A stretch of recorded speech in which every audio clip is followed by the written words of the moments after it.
The November fog of 1894 pressed against the windows of 221B Baker Street like some vast grey creature seeking entry, its tendrils curling around the gas lamps below and transforming the familiar thoroughfare into a phantasmagorical landscape of shadows and muted sounds. Within our comfortable sitting room, the fire crackled with cheerful defiance against the gloom, casting dancing patterns across the worn Persian carpet and illuminating the angular profile of my friend Sherlock Holmes as he stood motionless at the window, his sharp features etched in contemplation. I had just returned from a consultation with Mrs. Whitmore regarding her husband's persistent bronchial complaint when I found Holmes in this characteristic pose of intense mental activity. The familiar acrid scent of his pipe tobacco mingled with the coal smoke, and I could tell by the rigid set of his shoulders that his restless mind was already engaged with some intriguing problem. "Another case presents itself, Holmes?" I inquired, settling into my leather chair and reaching for the evening edition of the Standard. The warmth of our hearth was a welcome refuge from the bitter November chill, and I looked forward to a quiet evening of reading. He turned from the window with that peculiar gleam in his grey eyes that I had long associated with intellectual excitement. "Indeed, Watson, though this one possesses certain irregularities that even I find most singular." His long fingers drummed against the mantelpiece in that restless manner, indicating deep contemplation. "Tell me, my dear fellow, what would you make of a timepiece that strikes 13? I lowered my paper, considering the question carefully. A mechanical failure, surely. The clockwork has obviously malfunctioned in some manner.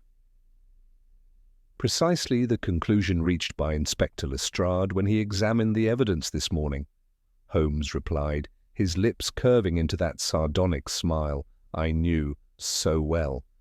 Yet I suspect this particular timepiece struck 13 for reasons far more deliberate than mere mechanical failure. The sound of hurried footsteps upon our stairs interrupted this intriguing exchange, followed by Mrs. Hudson's familiar knock.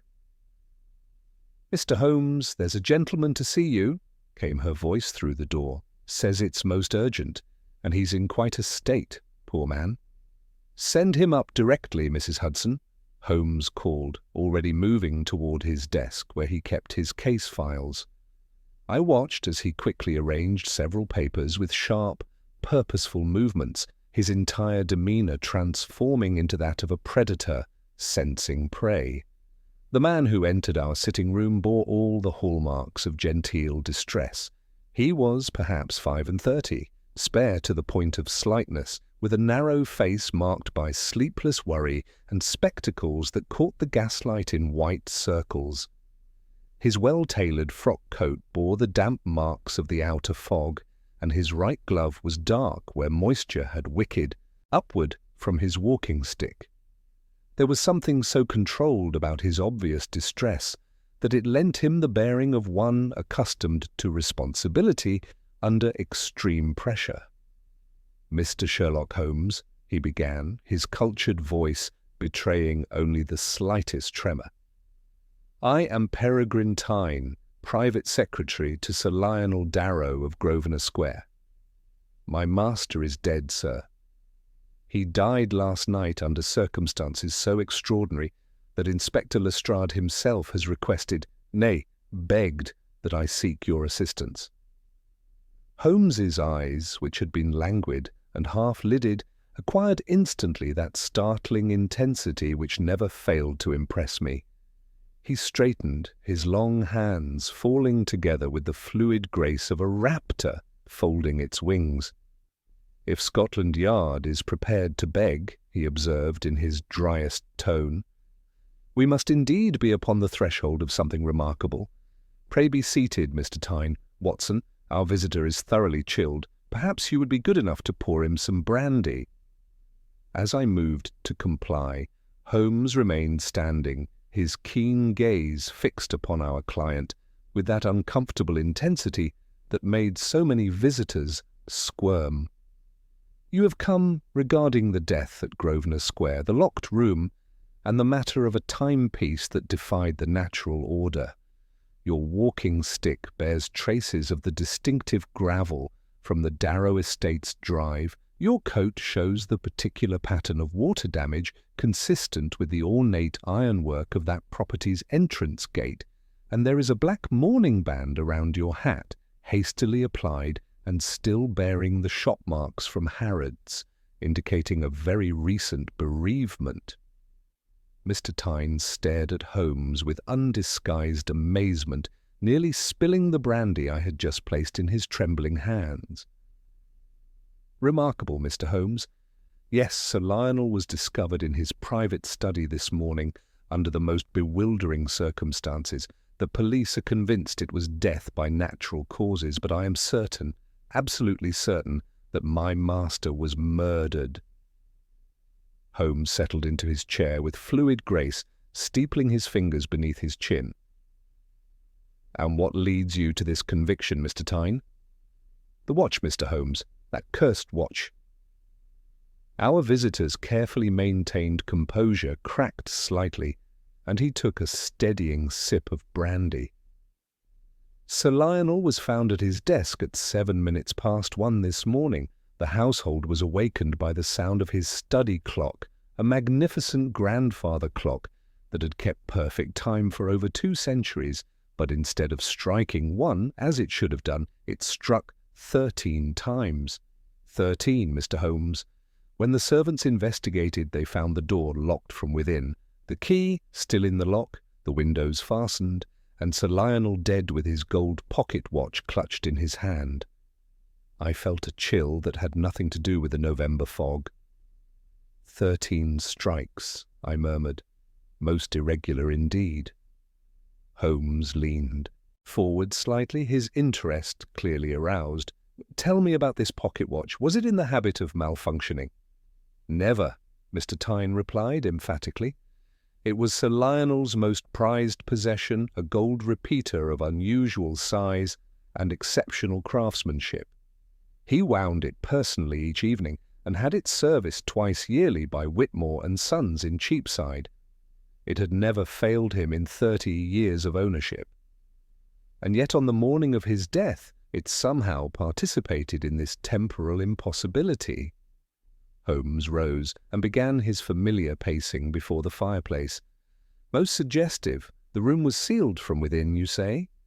Completely, sir. The door was bolted on the inside, the windows latched, the chimney flue far too narrow for any intruder. There was no sign of violence upon Sir Lionel's person, no weapon, no struggle.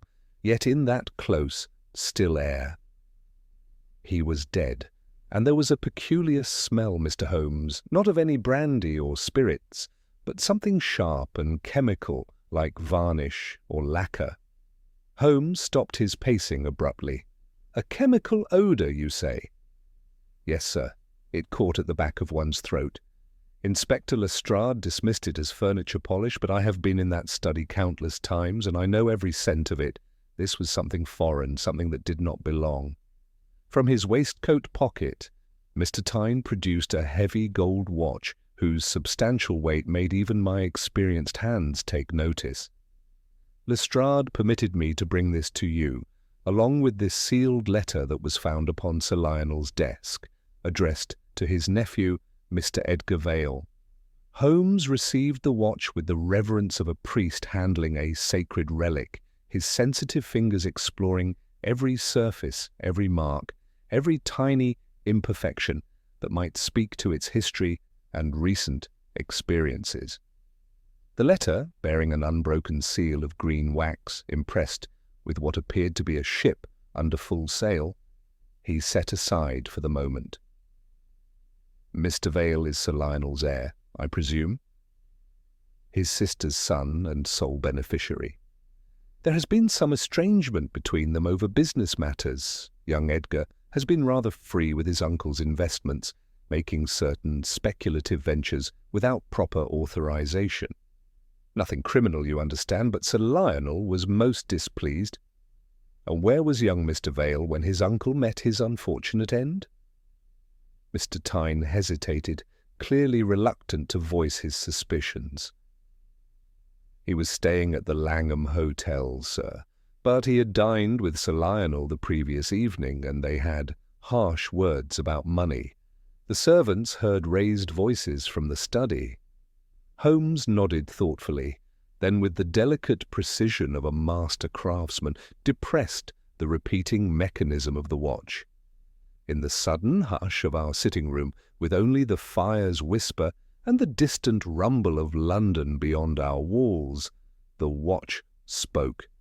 I had expected the conventional chimes of a normal timepiece.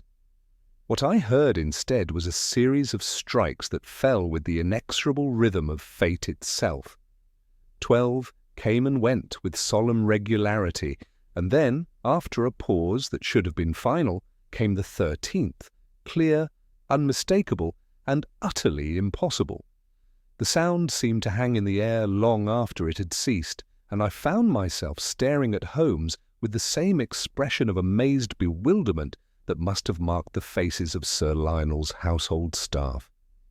Here, in our own sitting room, we had witnessed the impossible, a watch that defied the very nature of time itself.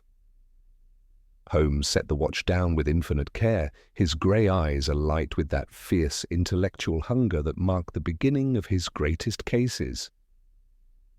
"Most illuminating, Mr. Tyne, most illuminating indeed. Watson, I believe we shall need our coats. We have a locked room to examine, a chemical odour to investigate, and a timepiece to interrogate. The game, as they say, is afoot."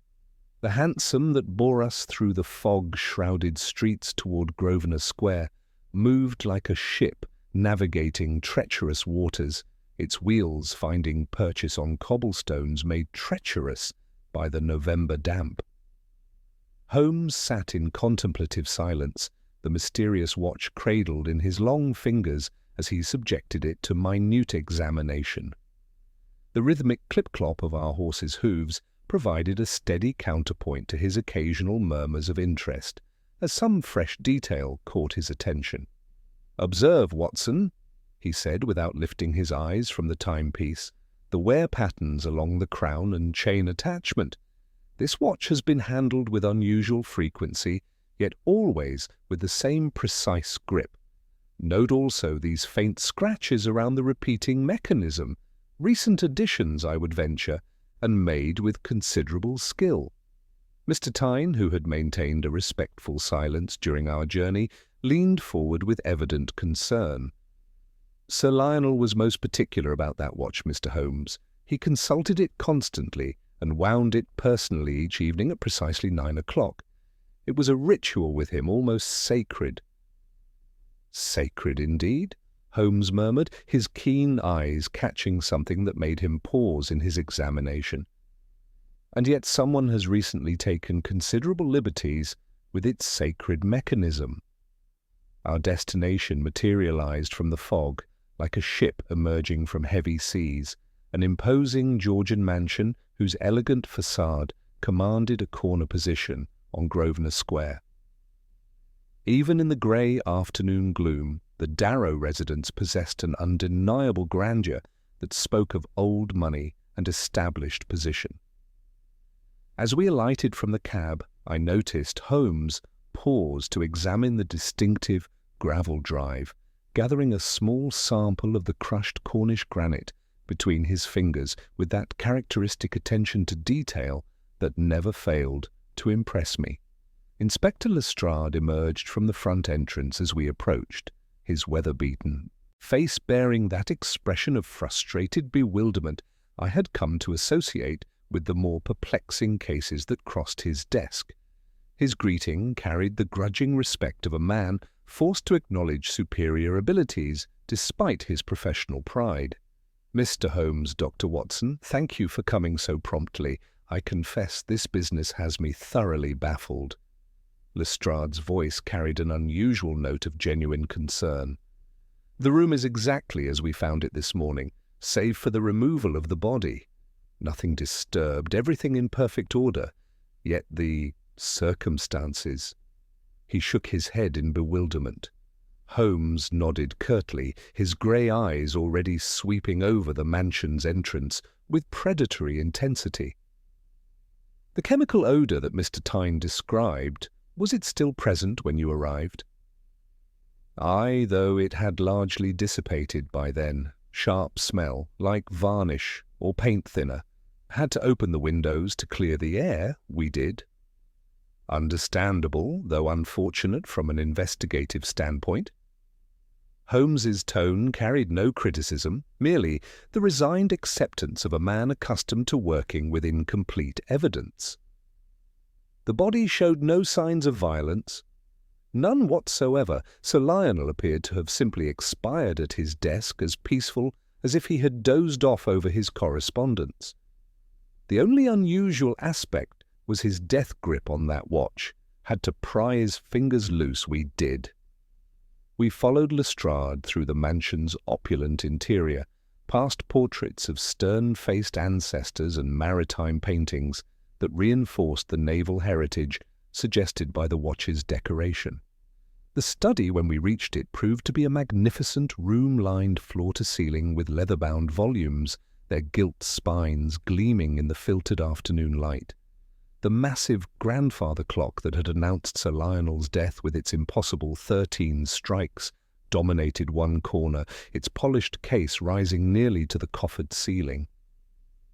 Holmes approached the sealed door with the focused intensity of a surgeon preparing for a delicate operation. His magnifying glass emerged from his waistcoat pocket, and he began a methodical examination of the door frame, the brass lock mechanism, and the heavy oak panels themselves. I watched as his keen eyes detected details invisible to ordinary observation, a barely perceptible scratch near the bolt, a faint discoloration on the brass escutcheon, and, most intriguingly, a thin, almost transparent residue that caught the light like dried varnish. "The bolt was thrown from the inside, you say?" Holmes murmured, more to himself than to us, as he subjected the lock to minute scrutiny. "Precisely," Lestrade confirmed with growing impatience.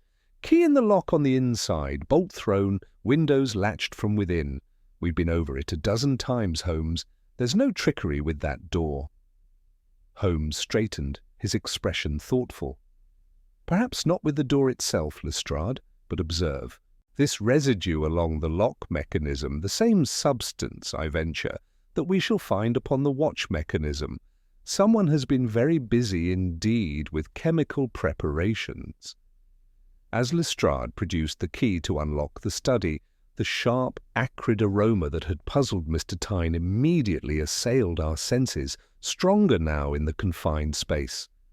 The room beyond revealed itself as a perfect tableau of interrupted scholarly pursuits, papers neatly arranged, an inkwell still open, a pen fallen from nerveless fingers.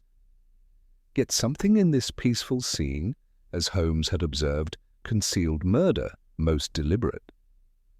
"Come, Watson," Holmes said, his voice carrying that note of suppressed excitement that marked the beginning of his most brilliant deductions. "Let us see what story this impossible room has to tell."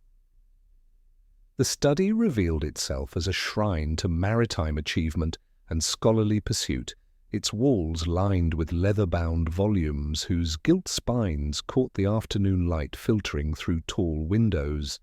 Ship models in glass cases adorned the mantelpiece, while nautical charts marked with faded ink traced the routes of long-forgotten voyages. Yet beneath this atmosphere of genteel learning hung that persistent chemical tang, sharp and medicinal, that seemed to cling to every surface like an invisible fog. Holmes moved through this sanctum with the focused intensity of a surgeon approaching a delicate operation, his keen eyes cataloguing details that escaped ordinary observation. The massive mahogany desk where Sir Lionel had met his end dominated the room's centre, its polished surface bearing the ghostly impression of tragedy. Though the body had been removed, the leather chair still held the indentation of its final occupant, and the scattered papers told their own story of interrupted correspondence. "The chemical residue is most pronounced here," Holmes murmured, kneeling beside the desk with his magnifying glass extended. "Observe, Watson, how it follows the grain of the wood in deliberate patterns, not random as one would expect from accidental spillage. Someone has applied this substance with considerable care and purpose." I watched as he produced a small glass vial from his waistcoat pocket, scraping minute samples of the residue with infinite precision. The substance possessed an almost greasy quality that caught the gaslight with an unnatural sheen, and its acrid aroma made my eyes water despite our distance from its source. Lestrade shifted impatiently behind us, his weathered features creased with frustration. "All very scientific, Holmes, but how does furniture polish explain a man dying in a locked room?" "This is no furniture polish, Inspector," Holmes replied without lifting his gaze from his examination. "The volatile nature of this compound suggests something far more sophisticated, collodion perhaps, or an ether-based solution. Note how it has reacted with the ink on these papers, preventing natural drying and creating this peculiar, almost luminous quality around the edges of Sir Lionel's final writings." Holmes rose with fluid grace and approached the towering grandfather clock whose impossible 13 strikes had first announced this mystery to the household. The timepiece stood nearly 8 feet in height, its mahogany case gleaming with the patina of centuries, its brass pendulum hanging motionless behind protective glass. The clock face bore the elegant script of its maker, Whitmore and Sons, Cheapside, the same establishment that had maintained Sir Lionel's pocket watch with such meticulous care. "Mr. Tyne," Holmes said, his long fingers tracing the clock's brass fittings with delicate precision, "you mentioned that only Grimsby the butler was permitted to wind this mechanism, yet someone has been inside very recently." With practiced ease, Holmes produced a small brass key from his collection of universal instruments and opened the access panel beneath the clock face. What he discovered there caused him to emit a soft exclamation of satisfaction that I recognized as the sound of a crucial piece falling into place within his remarkable mind. "Behold," he said, displaying between finger and thumb a wafer-thin sliver of card stained to match the surrounding wood. Wedged precisely upon the striking mechanism's rack teeth, compelling the hammer to fall once beyond its appointed measure, ingenious in its simplicity and removable in an instant once its purpose was served.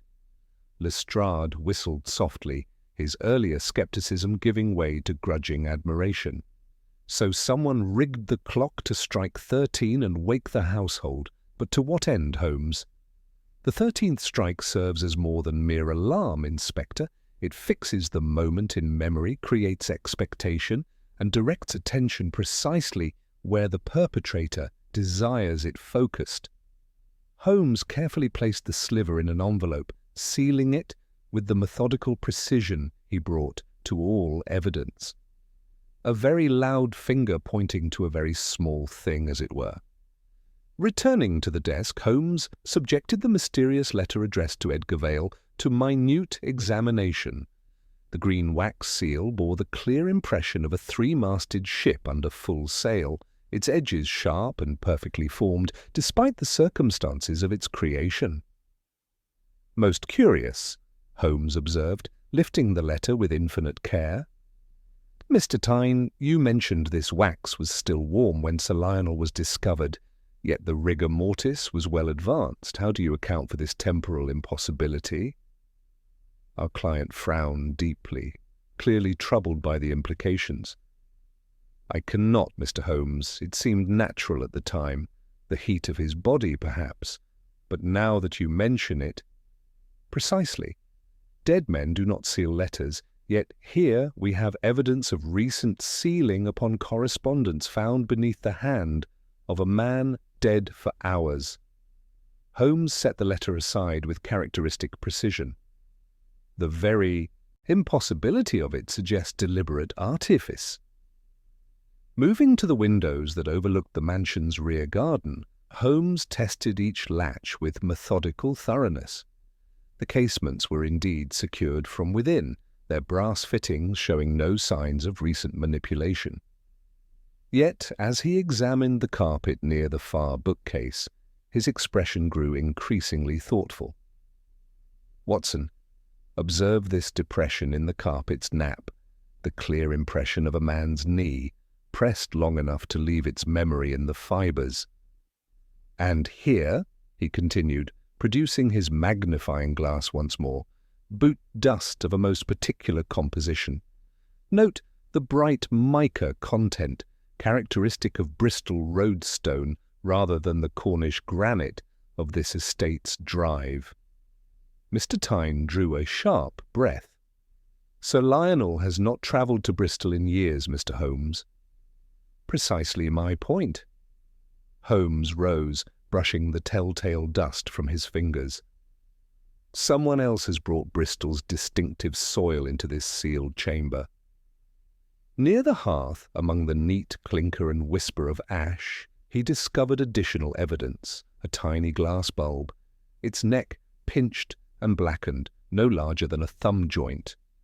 The faint, sweet aroma it released when held to the light carried that same volatile quality that permeated the entire room. "Turkish tobacco," Holmes announced, displaying a fleck of grey ash retrieved from the carpet's fringe. "Egyptian cigarettes, to be precise." Sir Lionel was a strict pipe smoker, yet someone stood in this room and smoked with the casual arrogance of one who felt secure in their methods. Lestrade's face brightened with recognition. "I've seen young Mr. Vale with those Egyptian cigarettes. Careless with his ash, he is." Holmes's expression remained carefully neutral. "Many gentlemen in London favour such tobacco, Inspector. We must not allow convenience to substitute for evidence."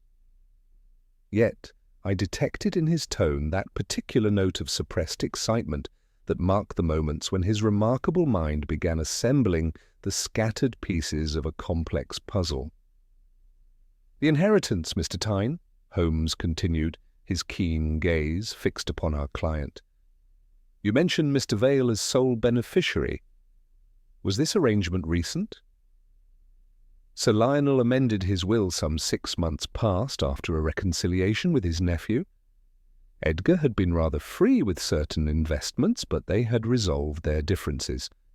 The new will made him heir to the entire Darrow fortune." Holmes nodded thoughtfully, filing this crucial information with characteristic precision. "A most convenient reconciliation for young Mr. Vale, and a most convenient death for one who had just made such generous provisions." He moved once more to the grandfather clock, subjecting its base to careful scrutiny.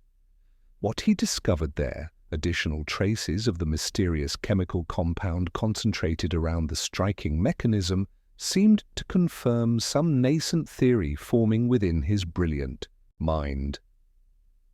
"Lestrade," he said with barely contained excitement, "I shall require your most skilled locksmith, and this room must be sealed until his arrival. No one, absolutely no one, is to disturb this study until we have completed our examination of its secrets." The inspector's weathered features showed clear bewilderment. "A locksmith, Holmes? But we've established the door was properly locked from within."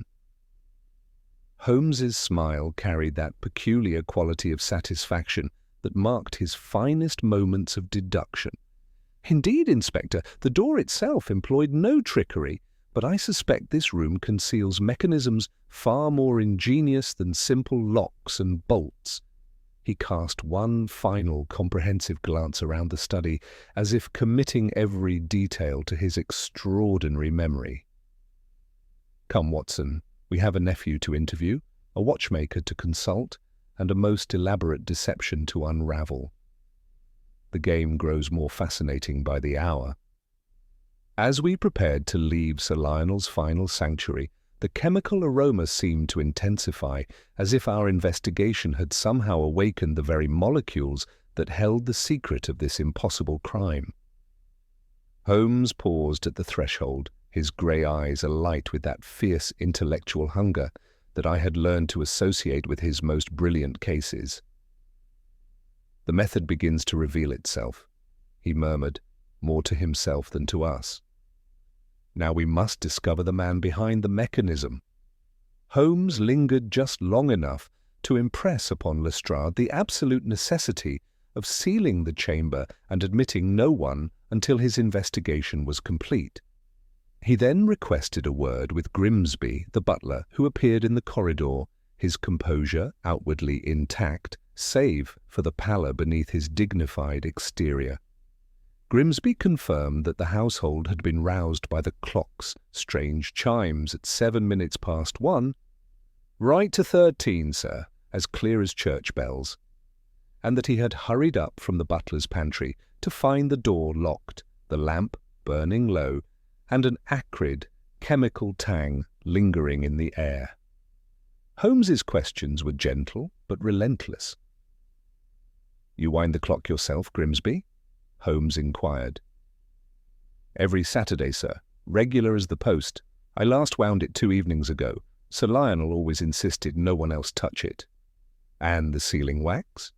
Holmes's gaze moved over the tidy desk. "Kept in the top right drawer with the Darrow seal ring, sir.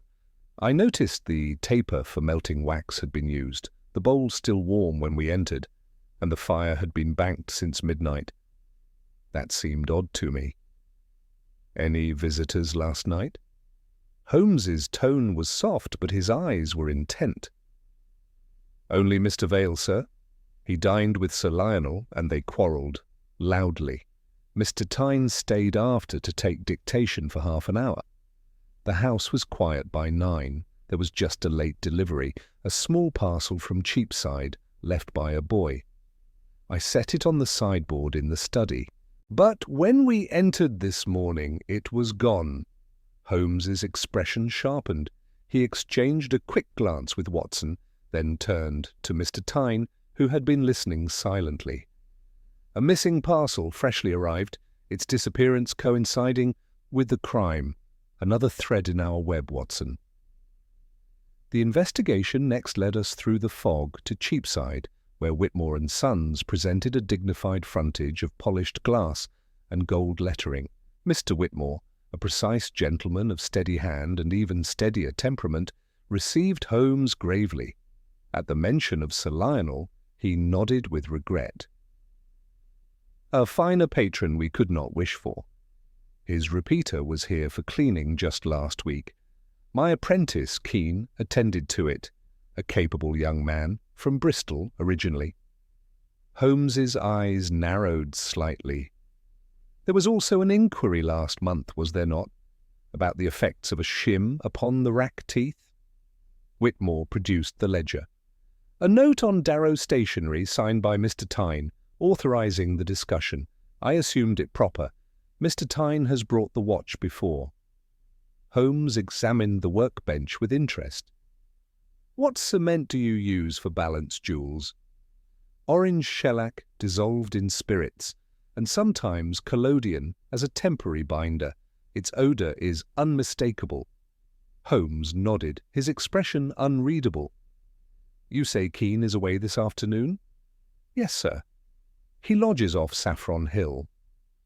Holmes accepted a fragment of the shellac for comparison, then thanked Mr. Whitmore and departed. Once outside, he turned to me, his eyes alight with that fierce energy I had come to expect at such moments. "Bristol, Watson, and you recall the mica in the dust on Sir Lionel's carpet. Keane is a thread we must follow." Our next stop was the Langham Hotel, where Mr. Edgar Vale awaited us in a private sitting room heavy with cigarette smoke and the scent of expensive cologne. Vale was fashionably mournful, his nervous hands betraying more anxiety than guilt. Holmes dispensed with pleasantries. "You were with your uncle last night?" For an hour, Vale replied, flicking ash into a tray. We quarrelled over business. He refused my proposal for a South American railway. I left for the Empire, then returned here. Ask the steward and Colonel Ainsley, they saw me. I did not return to my uncle. Holmes's gaze settled on a crest ring among Vale's personal effects. You wear your crest? Not for a week, it's missing. I sent word to Grosvenor Square to ask if it was left there. No one has seen it. Holmes's eyes lingered on the Egyptian cigarettes. You smoke these? Yes, but never in my uncle's study. He forbade it. Holmes pressed further. Your uncle was about to alter his will again? Vale's face tightened. He threatened it last week. Ask Tyne if you don't believe me. That gentleman has his own ideas about the estate. Holmes's expression softened for a moment. Do you know collodion or other chemical compounds? Vale hesitated, then nodded. I studied chemistry briefly at Cambridge, but I swear, Mr. Holmes, I had nothing to do with my uncle's death. I may be a poor businessman, but I am not a murderer.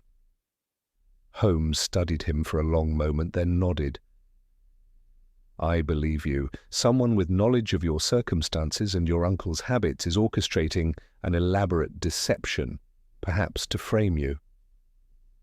The pieces of the puzzle were aligning: the chemical traces, the mechanical tampering, the missing parcel, the Bristol dust, the watchmaker's apprentice, and the threatened will.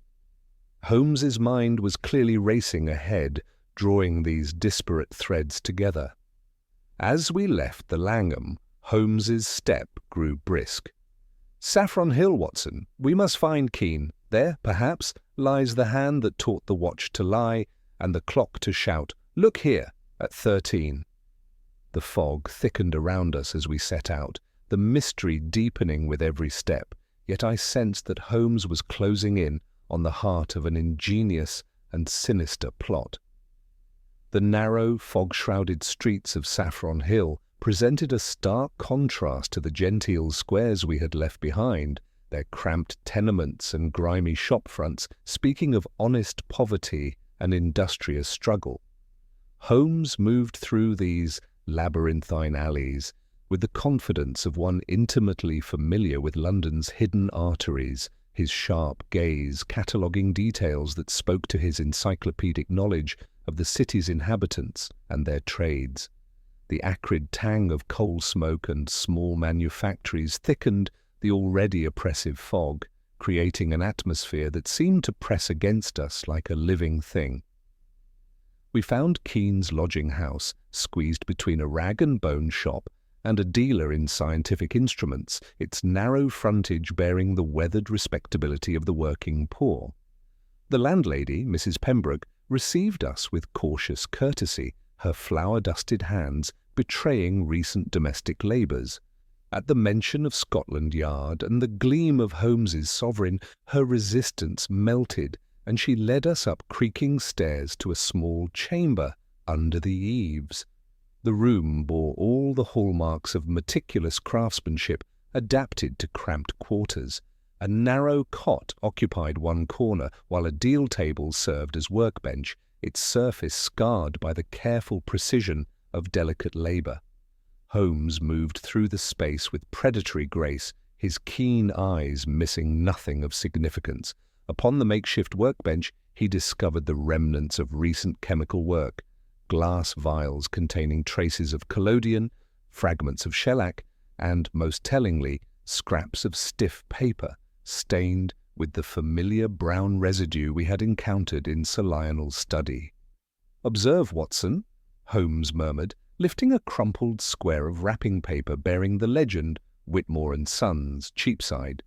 "Our missing parcel, dispatched, and repurposed with considerable ingenuity." The paper was slashed where string had cut it, and a crumb of hardened green wax clung to one corner like an accusation. A glimmer beneath the washstand caught his attention. With infinite care, he retrieved a signet ring, its gold dulled with grime, but unmistakably bearing the crest Vale had described as missing. At the edges of the intaglio impression, green wax had dried in telltale grooves, while the scent of Egyptian tobacco lingered faintly in the surrounding dust. The door latch clicked, and a slight pale youth entered, his nervous glance immediately fixing upon the strangers in his sanctuary. Keene possessed the delicate features and ink-stained fingers of one devoted to precision work, yet his eyes held the hunted look of a man carrying guilty knowledge. "Mr. Keene," Holmes began, his voice deceptively gentle. "We come from Whitmore and Sons, and from a house in Grosvenor Square where impossible things have recently occurred." At the mention of the address, fear flickered across the young man's features. He set his cap upon the table with trembling hands, his gaze darting to a small wooden box beside his cot. "If this concerns the parcel, sir," Keene stammered, "I did precisely as instructed, nothing more." "That is exactly what interests me," Holmes replied, his tone sharpening like a blade, finding its target. "Who provided these instructions? Who paid you to create a shim for a striking mechanism and to handle volatile chemical compounds?" Holmes moved to the wooden box, producing his skeleton key with fluid precision. The container yielded its secrets reluctantly, a brass shim cut to exacting specifications, several vials of clear, viscous liquid, and most damning of all, Vale's missing ring with its incriminating traces of sealing wax. Keene's composure crumbled like a structure built on sand.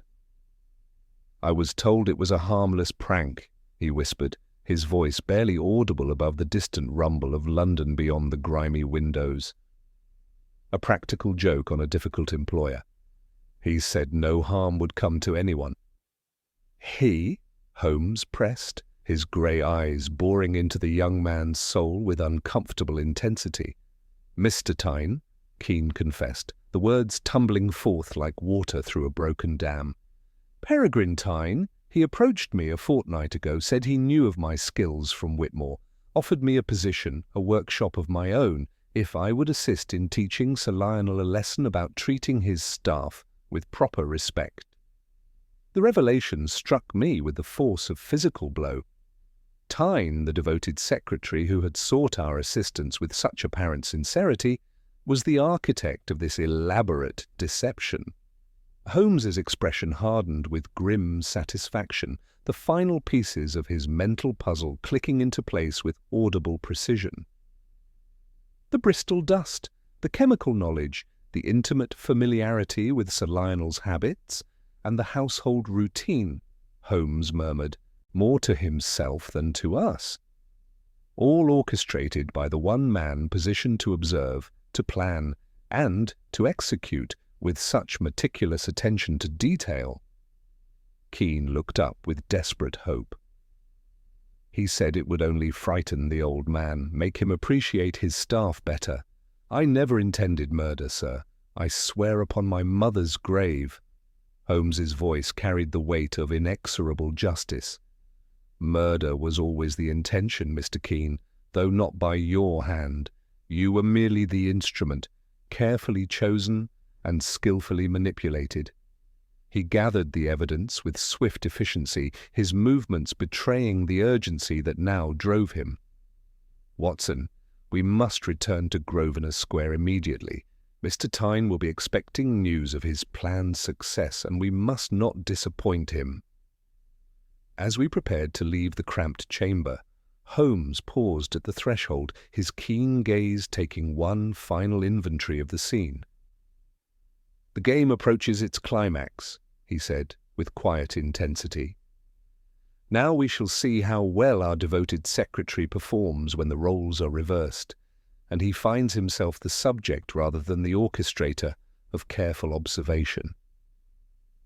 The fog seemed to part before us as we descended into the street, as if even the November gloom recognized the approaching moment of revelation and justice. The return journey to Grosvenor Square proceeded through fog-shrouded streets that seemed to part before us like curtains drawing back from a stage prepared for the final act of our drama. Holmes sat in contemplative silence, his long fingers drumming against his knee with the rhythm of a man whose mind was orchestrating the intricate movements of justice itself.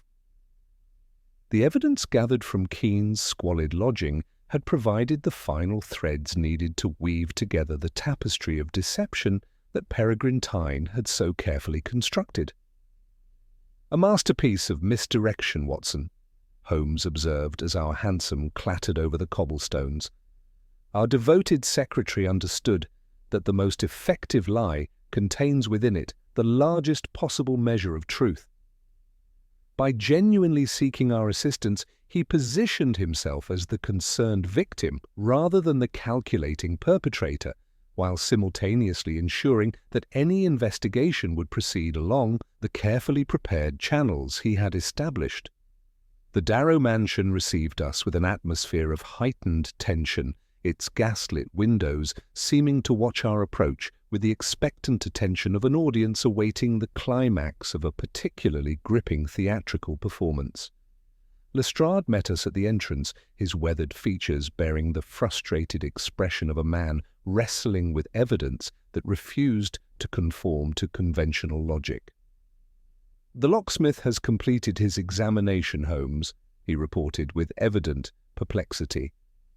"The mechanism is precisely as it appears, no trickery with the door itself. Yet something about this business continues to nag at me like a persistent tooth." Holmes nodded with grim satisfaction. "Your instincts serve you well, Inspector. The door employed no deception because the murder was accomplished through methods far more subtle than mechanical trickery." His keen gaze swept the mansion's facade with predatory intensity. "However, I suspect our return visit may trigger additional defensive measures from our ingenious adversary." This prescient observation proved remarkably accurate. As we approached the sealed study, a sharp, acrid aroma assaulted our senses with renewed intensity, and the locksmith, who had been examining the door mechanism, stood pale and glassy-eyed against the jamb, supported by a constable whose own complexion bore the greenish tint of chemical exposure. "Stand back!" Holmes commanded, producing his handkerchief and knotting it across his mouth before approaching the door. "Open every window immediately. Someone has prepared a secondary welcome for unwelcome investigators."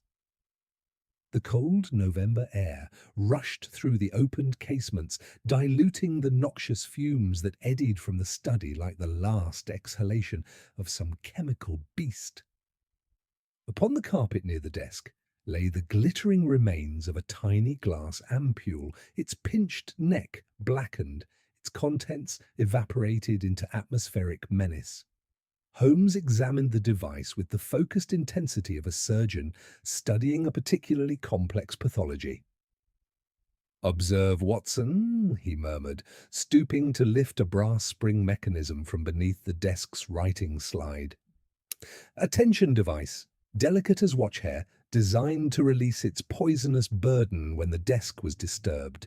Our adversary anticipated our return and prepared this chemical greeting with the same meticulous attention to detail that characterized his original crime." The implications struck me with the force of physical revelation. "Someone has been here since our departure, Holmes. Someone with intimate knowledge of our investigative methods and the timing of our return." "Precisely, my dear fellow. Someone who understood that we would inevitably return to examine the crime scene more thoroughly, and who possessed both the chemical knowledge and the physical access necessary to prepare this elaborate trap." Holmes's grey eyes gleamed with that fierce intellectual hunger that marked his finest moments of deduction. "The same someone who has been orchestrating this entire performance from the beginning." Peregrine Tyne appeared in the doorway at that moment, his pale features creased with apparent concern, spectacles fogged from the sudden influx of cold air. I came as soon as I received word of the disturbance, he said, his cultured voice carrying precisely the right note of worried solicitude. Is anyone seriously injured? Holmes's predatory gaze fixed upon the secretary with uncomfortable intensity, cataloguing details that spoke to his encyclopedic knowledge of human nature and criminal behavior. The slight tremor in Tyne's hands, the faint discoloration around his right thumb, where recent chemical work had left its mark, and, most tellingly, the minute traces of green sealing wax embedded beneath his carefully manicured fingernails. "Your concern is most touching, Mr. Tyne," Holmes observed with deceptive mildness, "though I confess surprise at the rapidity of your response to news that has only just reached Inspector Lestrade." Moving to the bookcase where he had earlier noted the telltale depression in the carpet's nap, Holmes knelt with the precision of a craftsman examining a particularly complex mechanism. His magnifying glass revealed, along the base of the mahogany plinth, a hairline seam where wood met wood, with the precision that only a master cabinet maker could achieve.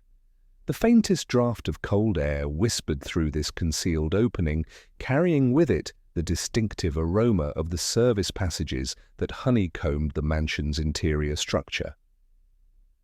"Most ingenious," Holmes murmured, producing a small vial of nitric acid from his waistcoat pocket. With scientific precision, he applied several drops to the chemical residue that marked the hidden mechanism's operation.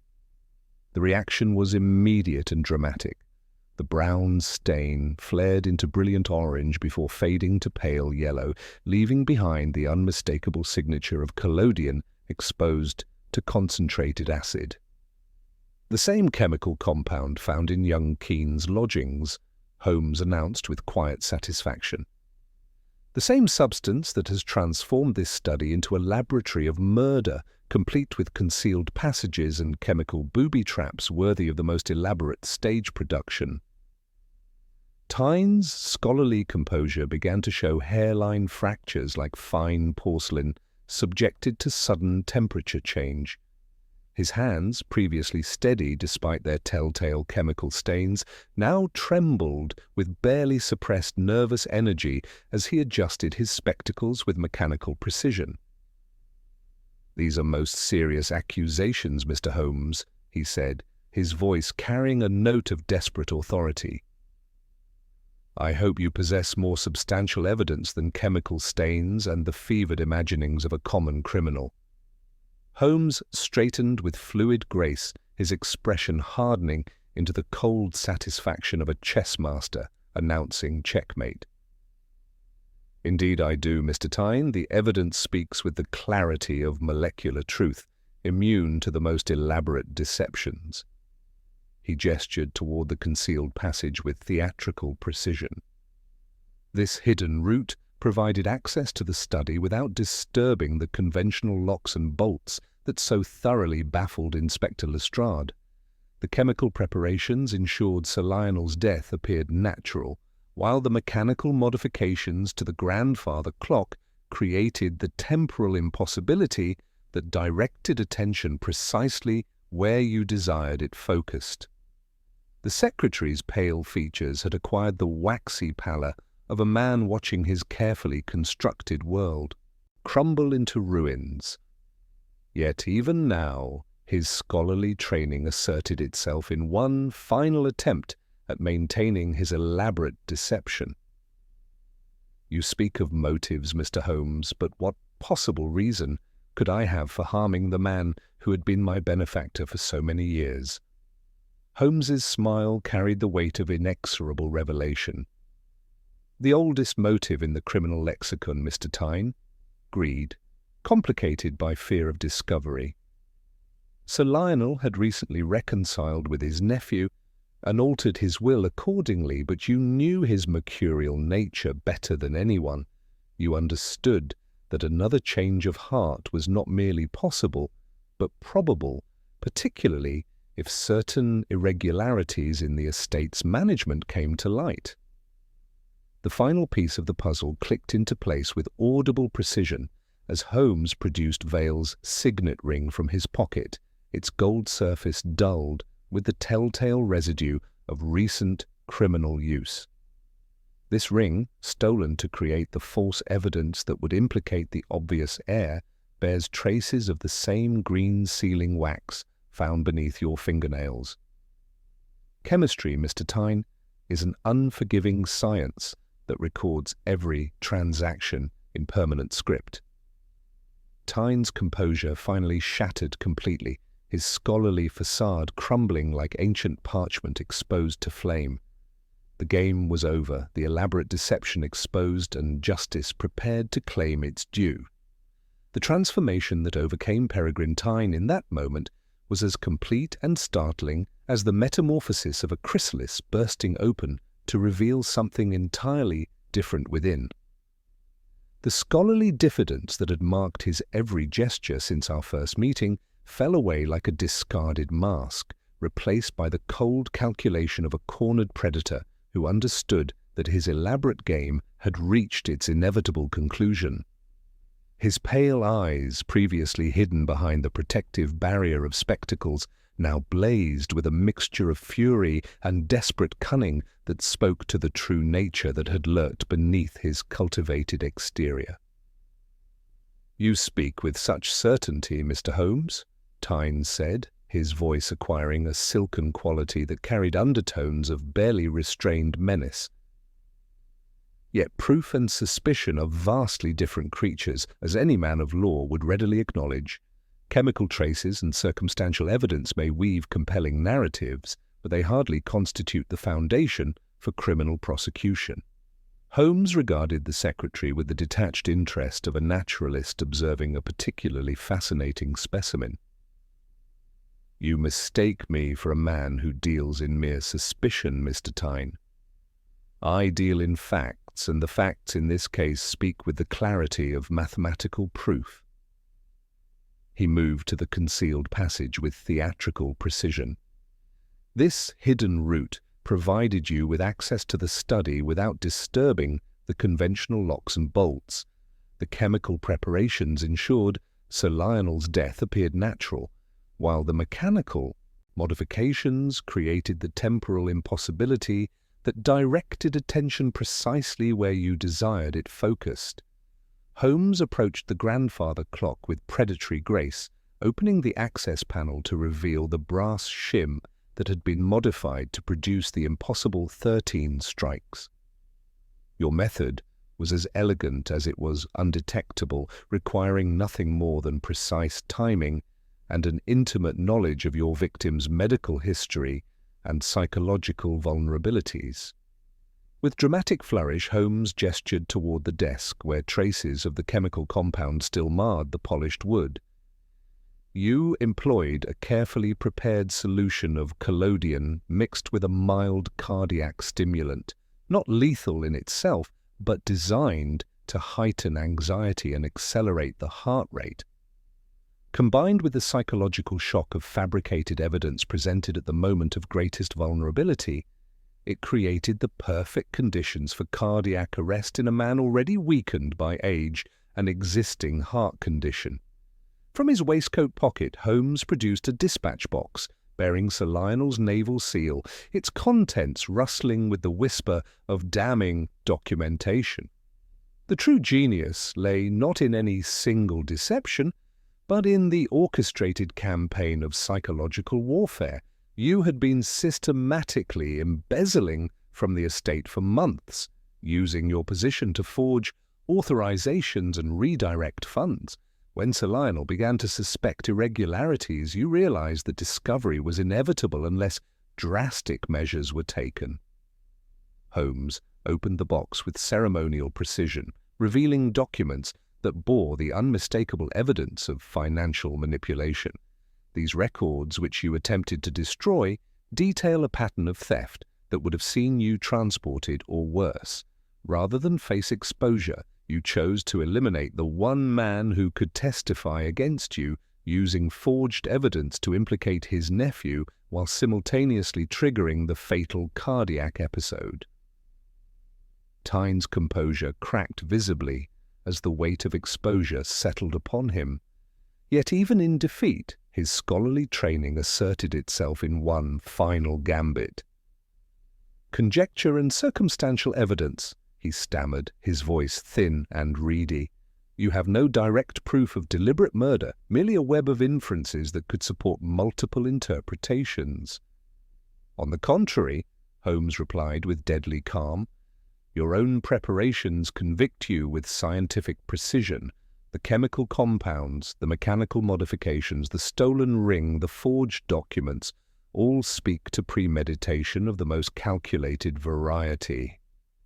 At that moment, Tyne's hand moved toward his waistcoat with seeming innocence, as though to adjust his neckcloth.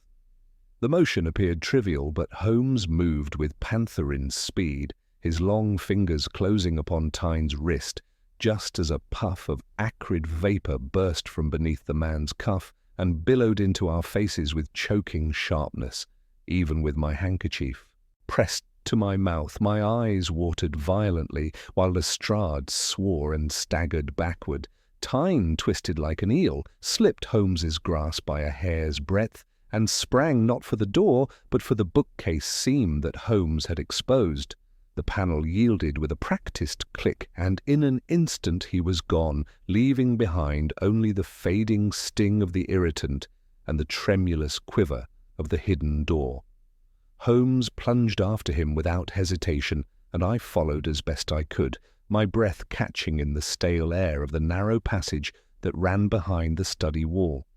The space was close and dusty, yet with a faint draught drawing toward the house's western side. The mica-bright grit that Holmes had earlier noted glimmered along the boards like scattered starlight, and more than once I saw the smeared crescent of green wax, where a hasty hand had steadied itself against the timbered braces. We emerged into a linen closet off the main landing, its door opening upon a corridor that led to Sir Lionel's private apartments. The echo of running feet had already fled before us like a warning bell. Lestrade's constables, roused by our shouts, converged upon the passage just as Tyne darted from the dressing-room with the dispatch box clutched against his breast. He cast a desperate glance over his shoulder, cold, calculating, and without appeal, and made for the French windows that gave upon a narrow balcony above the garden. "Drop the box, Tyne," Holmes called, his voice cutting through the tumult with icy command. "It will prove more damaging to you than protective." Tyne set his jaw with grim determination. For an instant I thought he would fling the evidence into the shrubbery below, but instead he smashed the window latch with a chair and forced his way onto the stone ledge. Lestrade and a constable rushed him in a flurry of limbs upon the narrow margin between safety and a 12-foot fall. The box was wrenched from his grasp, struck the balustrade, and clattered back into the room, while Tyne, in a final convulsive effort, slipped free and leapt down to the gravel path below. He landed badly, crying out with the sharp note of torn sinew, yet with astonishing tenacity limped toward the mews where a startled groom's trap had just rattled past the garden gate. Tyne seized the rail, swung himself up with desperate strength, and vanished into the fog-shrouded street before pursuit could organize itself through the crush of evening traffic. "Take 3 men and the fastest horses," Lestrade snapped to his sergeant. "Sweep the square, then the western approaches. He cannot have gone far with that injured ankle." Holmes, however, did not follow to the balcony. He had dropped to one knee over the recovered dispatch box with the absorbed attention of a naturalist who had just secured a rare specimen. The tin was of naval pattern, its label bearing Sir Lionel's hand, and the single word codicils. The contents rustled with the promise of revelation, documents that would complete the chain of evidence and seal Tyne's fate, regardless of his current flight. "He will return," Holmes announced with quiet certainty, his grey eyes gleaming with strategic calculation. "The evidence in this box condemns him beyond redemption, but there remains one final gambit in his elaborate game. Tonight, when the house settles into darkness and the servants retire, he will attempt to complete what he failed to accomplish, the destruction of the last witnesses to his crimes. Holmes moved to the study with purposeful stride, placing Sir Lionel's aberrant watch squarely upon the desk where it had played its crucial role in the night's deception. He has trained this household to respond when time speaks with an impossible voice. Tonight we shall employ that same theatrical device to announce not his victory, but his final defeat. The fog seemed to thicken around the mansion, as if in anticipation of the approaching climax, while within the sealed study the stage was set for one last performance in this deadly drama of deception and justice. The evening settled upon Grosvenor Square with the deliberate weight of a theatre curtain, transforming the Georgian facades into shadowed backdrops wreathed in November fog. Holmes had dismissed most of Lestrade's constables, retaining only the inspector himself and young Constable Morrison, whose steady nerves had impressed him during previous cases. The household staff, shaken by the day's revelations, had been gathered in the servants' hall under Morrison's watchful protection.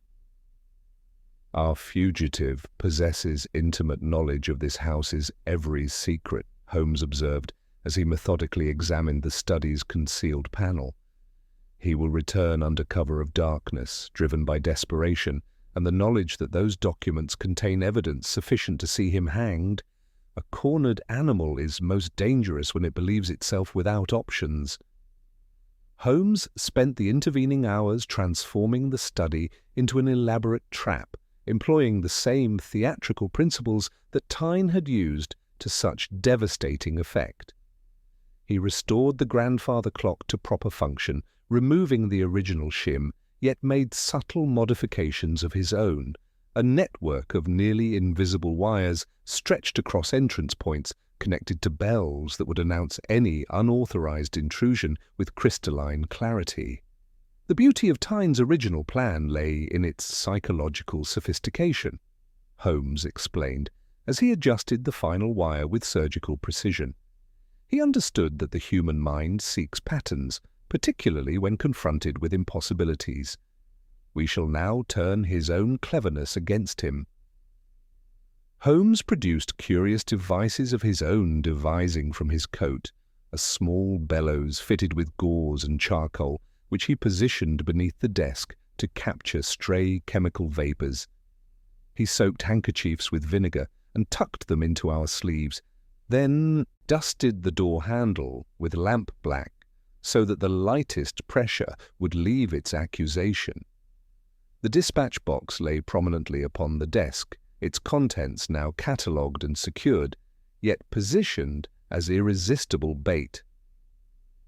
"He will come for this," Holmes said, tapping the naval brass with significant emphasis, "and he will expect the house dark and deserted, relying on surprise and his knowledge of the hidden passage, but we shall be waiting with scientific preparation to counter his chemical artistry." As midnight approached, the house settled into profound silence, broken only by distant traffic and settling timbers.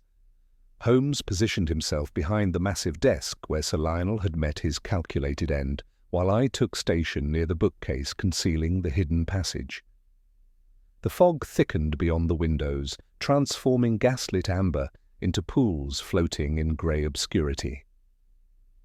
The first indication of Tyne's return came as the faintest alteration in air currents whispering through the sealed chamber.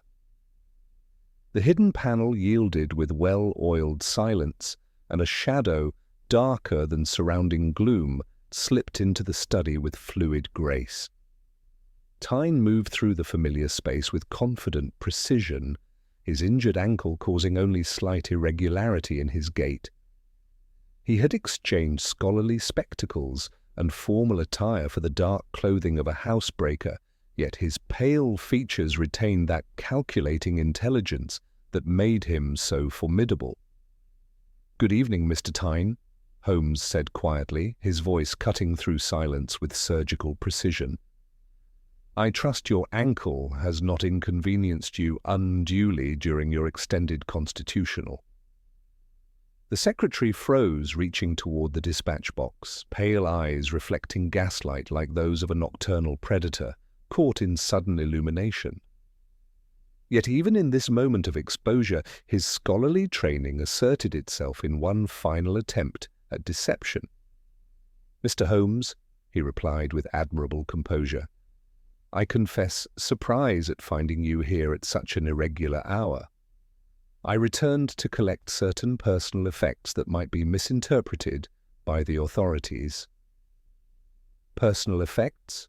Holmes repeated with sardonic amusement, his gaze fixed upon the leather satchel with its telltale chemical aroma.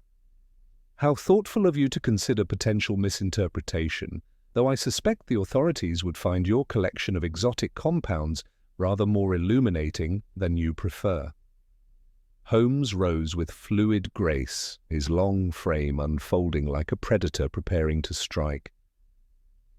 "The game is concluded, Mr. Tyne. Your elaborate performance has reached its final curtain." Tyne's composure finally cracked under inevitable exposure. "You understand nothing," he hissed, his cultured voice acquiring desperation's harsh edge. "Sir Lionel was a tyrant who hoarded wealth while treating staff like medieval serfs. I merely accelerated natural justice." "Justice," Holmes observed with cold precision, "does not typically require manipulating innocent men or employing exotic poisons.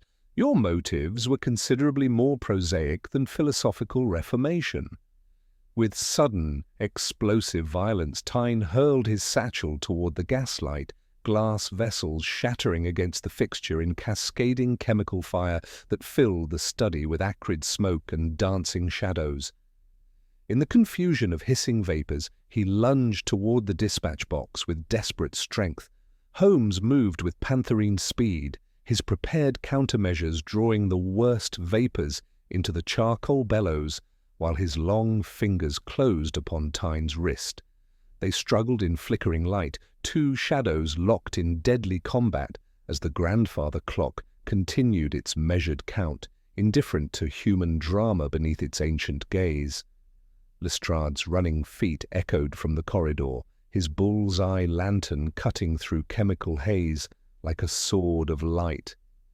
Yet even as reinforcement approached, the final moments of this deadly game between cunning and justice hung in the balance, awaiting resolution that would determine whether truth or deception would claim ultimate victory. The chemical fire that erupted from Tyne's shattered vials transformed the study into a hellish tableau of dancing shadows and acrid vapor, yet Holmes's methodical preparations proved their worth as the vinegar-soaked handkerchiefs filtered the worst of the noxious fumes, while his charcoal bellows drew the concentrated vapors away from our immediate vicinity. The secretary fought with the desperate strength of a cornered predator, his scholarly frame animated by the terrible knowledge that capture meant the gallows. Yet his injured ankle betrayed him at crucial moments as Holmes pressed his advantage with calculated precision. Tyne's pale eyes blazed with murderous intent as he produced from his sleeve a narrow glass tube capped with metal, its contents gleaming with oily malevolence in the flickering gaslight. Holmes recognized the threat immediately, pivoting with pantherine grace to drag Tyne's arm across his own body and spoil the angle of attack. The tube struck the desk's brass corner with impotent fury, releasing only a harmless wisp that the bellows promptly consumed, while Tyne hissed between clenched teeth and twisted low in a grappler's roll that spoke to hidden reserves of physical training. The sound of running feet echoed from the corridor as Lestrade's bull's-eye lantern cut through the chemical haze like a sword of righteous light, illuminating the final moments of this deadly struggle. The inspector burst through the doorway with professional efficiency, followed closely by Constable Morrison, whose steady nerves had impressed Holmes during previous cases. Together they moved with the coordinated precision of men accustomed to subduing desperate criminals, their combined weight bringing Tyne's struggles to an abrupt and decisive conclusion. "Your chemical artistry serves you poorly now," Holmes observed as the handcuffs clicked into place with metallic finality. "Science is indeed a double-edged blade that cuts both creator and victim when wielded without proper moral restraint." The transformation that overcame Tyne in that moment was as complete as it was startling. The scholarly diffidence that had marked his every gesture since our first meeting fell away like a discarded theatrical mask, revealing the hollow-eyed desperation of a man contemplating the gallows. His pale features bore the waxy pallor of defeat, while his eyes held that peculiar quality of resignation that marks the moment when a chess player recognizes inevitable checkmate. Holmes moved to the desk with deliberate ceremony, producing Sir Lionel's gold repeater from his waistcoat pocket. With theatrical precision, he depressed the repeating mechanism, and in the sudden hush that followed the struggle, the watch spoke its impossible truth. 12 measured chimes fell with solemn regularity, followed by that terrible pause, and then the 13th strike that had first announced this mystery to the world. Even in his ruin, Tyne flinched at the sound, his involuntary recoil betraying the psychological conditioning he had so carefully orchestrated. "It was only to be heard at one," he blurted, the words escaping before his scholarly training could reassert control. "Your own stagecraft betrays you," Holmes replied with quiet satisfaction.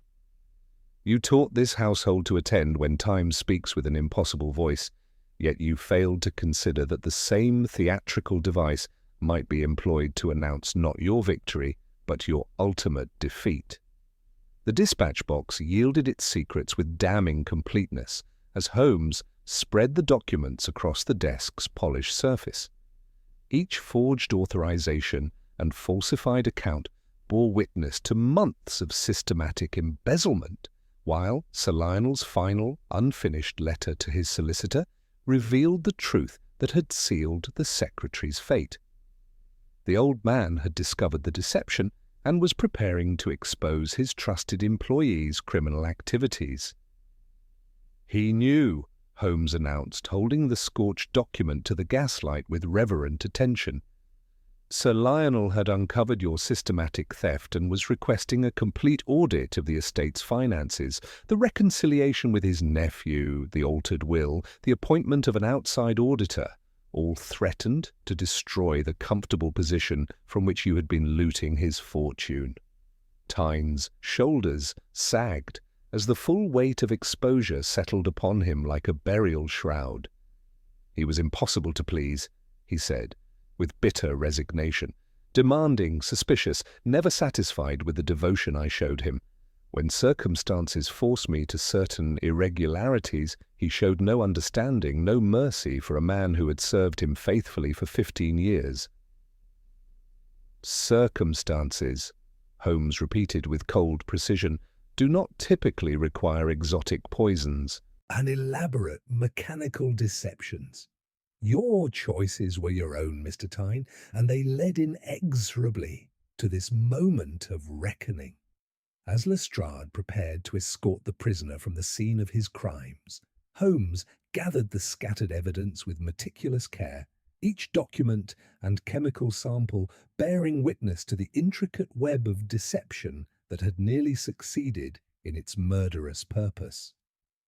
The grandfather clock continued its ancient rhythm, marking time with the same measured precision that had witnessed both the crime and its ultimate resolution. The method was indeed elegant, Holmes observed, his grey eyes reflecting something approaching professional respect for his defeated adversary.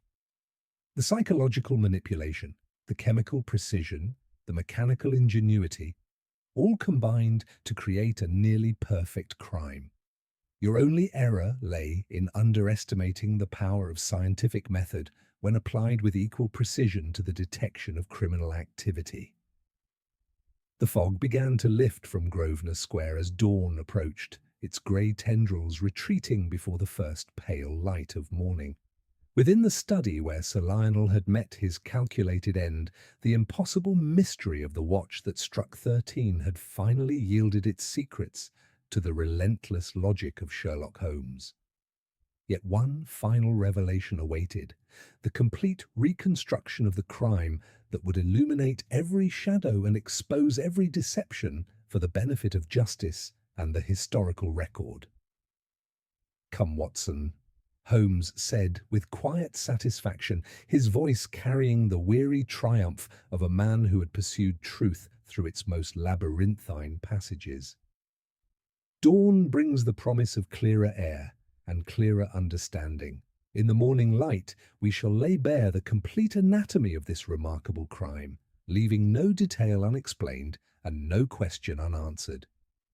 The morning light that filtered through the study's tall windows possessed the crystalline clarity that follows a London fog, transforming the chamber from a place of shadows and mystery into a stage prepared for the final revelation.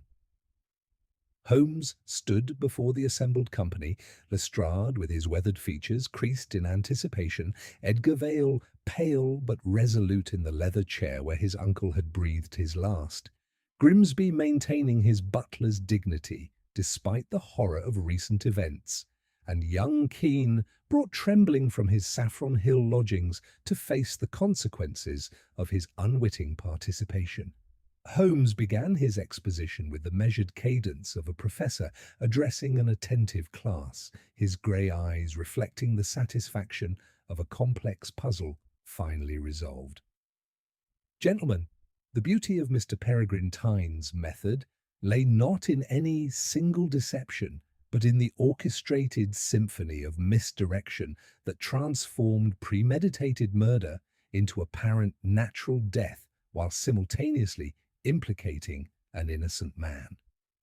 Each element served multiple purposes, creating a web of false evidence so intricate that conventional investigation would have accepted the obvious conclusion." Moving to the grandfather clock with theatrical precision, Holmes opened the access panel to reveal the mechanism that had announced the crime with its impossible 13 strikes. The temporal impossibility served as more than mere alarm. It fixed the moment in memory, created expectation of mystery, and directed attention precisely where the perpetrator desired it focused. When time itself appears to lie, the human mind becomes receptive to other impossibilities. Holmes demonstrated how the brass shim had been positioned to produce the extra strike, then removed with practiced ease once its purpose was served. Sir Lionel did not die at 1 o'clock as the 13 strikes suggested, but several hours earlier. The murder weapon was not poison in the conventional sense, but rather a carefully prepared film of collodion carrying aconitine applied to the crown and bow of his treasured pocket watch. With scientific precision, Holmes explained the elegant lethality of Tynes's approach. Each evening at precisely 9 o'clock, Sir Lionel wound his watch with ritualistic devotion. On the night of his death, his fingers absorbed a minute but fatal dose of aconitine through the treated metal surface. The alkaloid, warmed by his body heat, penetrated the skin and began its deadly work, tingling, numbness, and ultimately fatal disruption of cardiac rhythm, all without leaving conventional traces of poisoning. Holmes produced the gold repeater from his waistcoat, its surface still bearing faint traces of the chemical preparation. The genius lay in exploiting the victim's own habits as the delivery mechanism. Sir Lionel essentially administered his own death through the simple act of winding his most precious possession. Near midnight, when Sir Lionel had succumbed to the chemical assault, Tyne employed the concealed passage to enter the study undetected. Holmes pressed the hidden mechanism that revealed the narrow corridor behind the bookcase. He found his master dead at the desk, yet rigor mortis had not yet set in completely. Working with methodical precision, he placed the doctored watch in the rigid hand, sealed the forged letter with Vale's stolen signet ring, hence the warm wax upon a body already growing cold, and prepared the grandfather clock for its impossible announcement. Holmes touched the tall timepiece with reverent attention. A simple card wafer, wedged precisely upon the striking mechanism's rack teeth, compelled one blow beyond the appointed dozen. The pocket watch bore a similar modification, a shellac shim upon the hour snail that young Keene had unknowingly provided. Both timepieces were programmed to proclaim the impossible, creating a temporal paradox that would haunt investigators and witnesses alike. But the true artistry lay in the psychological preparation, Holmes continued, his voice carrying the weight of professional admiration for his defeated adversary's intellect. Tyne understood Sir Lionel's character with intimate precision. His naval background had instilled absolute faith in documentary evidence, while his recent suspicions regarding financial irregularities made him receptive to evidence of betrayal.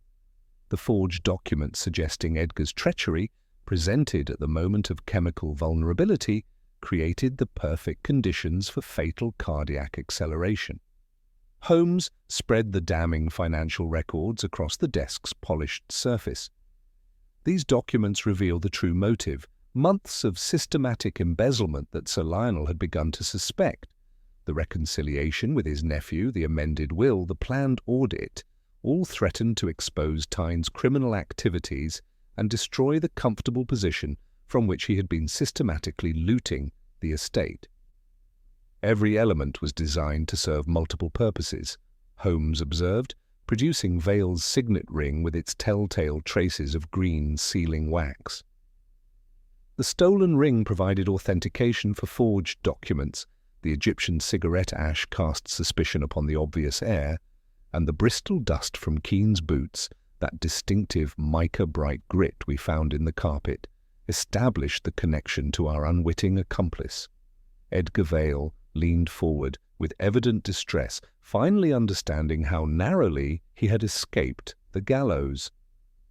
The missing parcel from Cheapside, Holmes explained, contained not only the modified watch components, but also the chemical compounds and the specially cut shim for the grandfather clock. Tyne had orchestrated every detail months in advance, using his position of trust to gather intelligence and prepare his elaborate deception. Holmes gathered the scattered evidence with meticulous care, each sample bearing witness to the chemical artistry that had nearly achieved perfect murder. The collodion residue, the aconitine traces, the mechanical modifications, all spoke to extraordinary preparation and intimate knowledge of both chemistry and clockwork. Yet science proved a double-edged blade, for the same precision that enabled the crime also provided the evidence for its detection. He held up the tiny glass ampule that had contained the secondary chemical trap. Even in defeat, Tyne attempted one final gambit, a spring-loaded device designed to release choking vapors and destroy evidence. His foresight extended to anticipating our return investigation, yet he failed to consider that scientific method, when applied with equal precision to criminal detection, would inevitably expose even the most elaborate deception. As the morning light strengthened, transforming the study from a chamber of impossibilities into a place of revealed truth, Holmes delivered his final observation. Mr. Tyner's greatest error lay not in the execution of his plan, but in his failure to understand that chemistry is an unforgiving science that records every transaction in permanent script, immune to the most skillful lies. The watch that struck 13 was not a supernatural occurrence, but a carefully orchestrated theatrical device, one that ultimately announced not triumph, but the downfall of its creator. Grimsby spoke with evident bewilderment. "But, sir, how could we have known to suspect such elaborate preparation?" Holmes's smile carried that peculiar quality of satisfaction that marked his finest moments of deduction. "Because, Grimsby, the impossible demands explanation, and explanation reveals method. When time itself appears to lie, we must look not to supernatural causes, but to human ingenuity applied to criminal purpose. The 13 strikes were never meant to be mysterious. They were meant to be memorable, ensuring that this crime would be spoken of for years while its true nature remained forever hidden.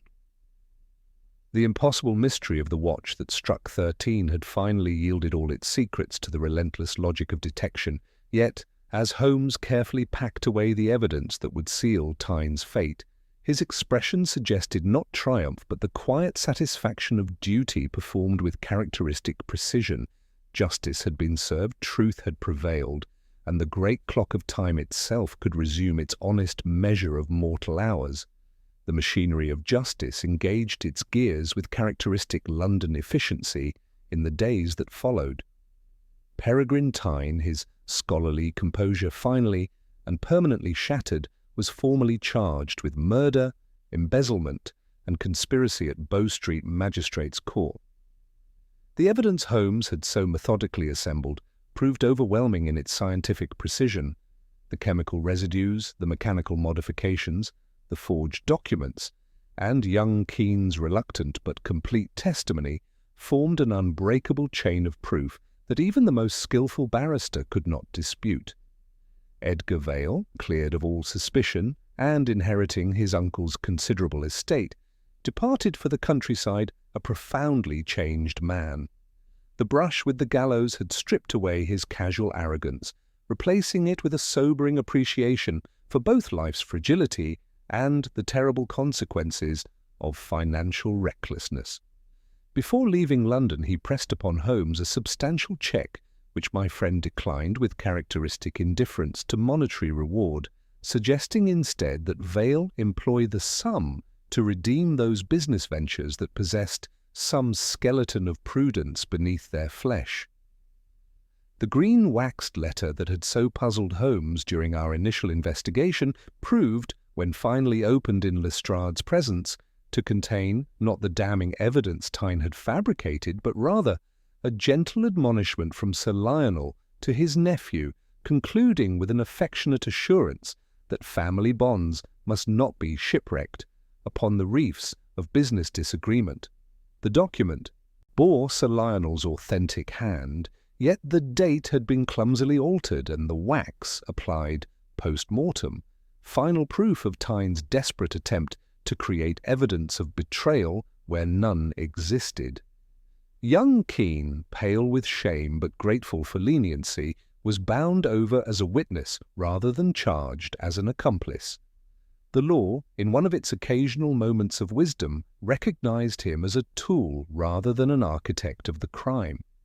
His testimony regarding the mechanical modifications and chemical preparations provided the technical foundation for the prosecution's case, while his obvious remorse and Holmes's intervention secured him a second chance at honest employment. The household at Grosvenor Square, traumatized by the revelation that their trusted colleague had orchestrated their master's death, received Holmes's personal assurance that they bore no responsibility for the tragedy. Grimsby, maintaining his butler's dignity despite the horror of recent events, expressed profound gratitude for the restoration of truth and the vindication of Sir Lionel's memory. Holmes's final examination of Sir Lionel's gold repeater, now cleansed of its criminal modifications and restored to honest timekeeping, revealed the full extent of Tyne's mechanical artistry. The shellac shim that had compelled the impossible 13th strike was no thicker than a playing card, yet positioned with surgical precision to create the temporal paradox that had haunted our investigation. When the watch was tested in Whitmore's workshop, it spoke with 12 measured chimes and no more, time itself restored to truthful service. The grandfather clock, similarly freed from its mechanical deception, resumed its ancient rhythm of marking honest hours. The brass shim that had transformed it into an instrument of misdirection was preserved as evidence, a testament to the dangerous intersection of technical skill and criminal purpose. As the November fog finally lifted from London's streets, Holmes and I returned to our familiar quarters at 221B Baker Street. The fire crackled with its usual warmth against the approaching winter, while the accumulated evidence of justice served lay carefully catalogued upon Holmes's desk. My friend settled into his chair with that particular satisfaction that marked the conclusion of his most challenging cases, yet his expression carried the philosophical melancholy that often followed his greatest intellectual triumphs. "The human capacity for self-deception continues to fascinate me, Watson," Holmes observed, lighting his pipe with deliberate ceremony. "Tyne genuinely believed himself the victim of an unjust employer, transforming systematic theft into righteous rebellion through the alchemy of wounded pride. His scholarly training, which should have elevated his moral reasoning, instead provided him with the technical knowledge necessary to commit nearly perfect murder." I found myself still marveling at the case's complexity. "The precision of his method was extraordinary, Holmes. The way he manipulated time itself as an instrument of deception, making the impossible seem merely mysterious rather than criminal." "Precisely the point, my dear fellow." Holmes drew thoughtfully upon his pipe, the familiar aroma filling our sitting room with its comforting presence. "Tyne understood that the human mind, when confronted with impossibility, seeks supernatural rather than scientific explanation. By making time appear to lie, he rendered witnesses receptive to other deceptions. The 13 strikes were never meant to be mysterious. They were meant to be memorable, ensuring that attention focused precisely where he desired it, while the true method remained hidden." Holmes rose and moved to his violin case, extracting the instrument with the reverence of a craftsman handling a beloved tool. "Yet therein lay his fatal error, Watson. The same intelligence that enabled such elaborate crime also provided the evidence for its detection. Chemistry is an unforgiving science that records every transaction in permanent script, immune to the most skillful lies.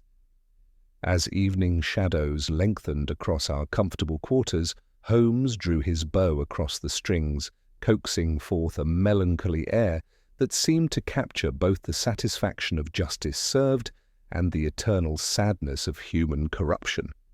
The notes hung in the air like prayers for the souls of both victim and perpetrator, while the restored timepiece upon the mantelpiece marked honest seconds with quiet persistence. "Another case concluded," Holmes murmured, his grey eyes reflecting the firelight with that peculiar mixture of triumph and weariness that marked his finest victories. "Yet London's criminal element will continue to provide us with puzzles worthy of our attention. The game, as they say, is eternal." The fog had lifted completely from the streets below, revealing our great city in all its honest detail. Within our sitting room, the accumulated evidence of truth triumphant over deception provided silent testimony to the ultimate power of scientific method when applied with patience and precision. The watch that had struck 13 would trouble no more households with its impossible voice, yet its brief rebellion against time's natural order had illuminated the eternal struggle between human ingenuity applied to evil purpose and that same intelligence devoted to the service of justice. As the last notes of Holmes's violin faded into comfortable silence, I reflected that we had witnessed not merely the solution of a complex crime, but a demonstration of the fundamental principle that truth, however elaborately disguised, possesses a persistence that outlasts even the most ingenious deceptions. Time itself might be manipulated through mechanical artifice, but justice, like the honest measure of mortal hours, ultimately resumes its appointed course.